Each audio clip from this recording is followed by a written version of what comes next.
Jože Dakskobler je že leta 1969 postal član prostovoljnega gasilskega društva Podbrdo. In jaz sem se takrat zelo trudil, da sem prišel v gasilstvo, bila je pa ena velika ovira. Jaz sem bil tista generacija, ki smo začeli nositi dolge lase. Bitli so bili naši vzorniki, dolge lase, se pravi od sprej tako dol čez oči, in seveda prvi pogoj je bil, ko so mi rekli, boš lahko gasilc, samo če se boš ostrigel. Jaz se seveda ostrišti nisem hotel, ker sem pa bil toliko priden, so me pa lahko sprejeli.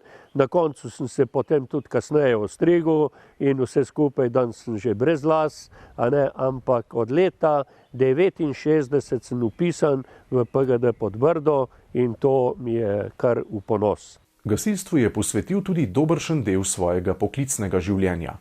Leta 2001 se je zaposlil na Gasilski zvezi Tolmin kot vodja strokovne službe. Istega leta pa je bil izvoljen tudi za poveljnika takratne Gasilske zveze Gornje Posočje.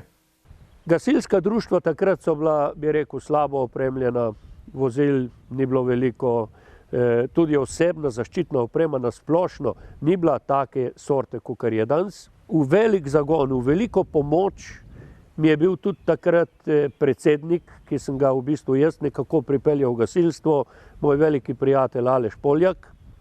Mi smo nastavili sistem financiranja društev, sistem nabave opreme, vozil, po teh sistemih še danes deluje Gasilska zveza. Prav gasilstvo oziroma poznanstvo z vodstvom občine Beljak in tamkajšnje Gasilske zveze, ki se je rodilo v koči na Črni prsti, je spodbudilo pobratenje z mestno občino Beljak.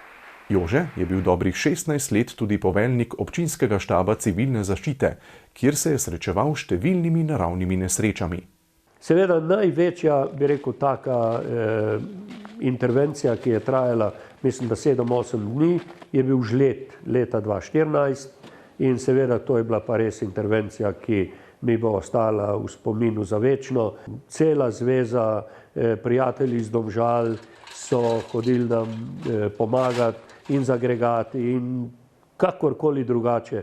Lahko rečem, da je bilo pa res sodelovanje vseh služb in vseh društev sistema zaščite in reševanja tako, da boljše skoraj ne bi moglo biti. Pomembno mesto v Jožetovem življenju zaseda tudi šport. Leta 2012 je za svoje dosežke na tem področju prejel tudi občinsko priznanje.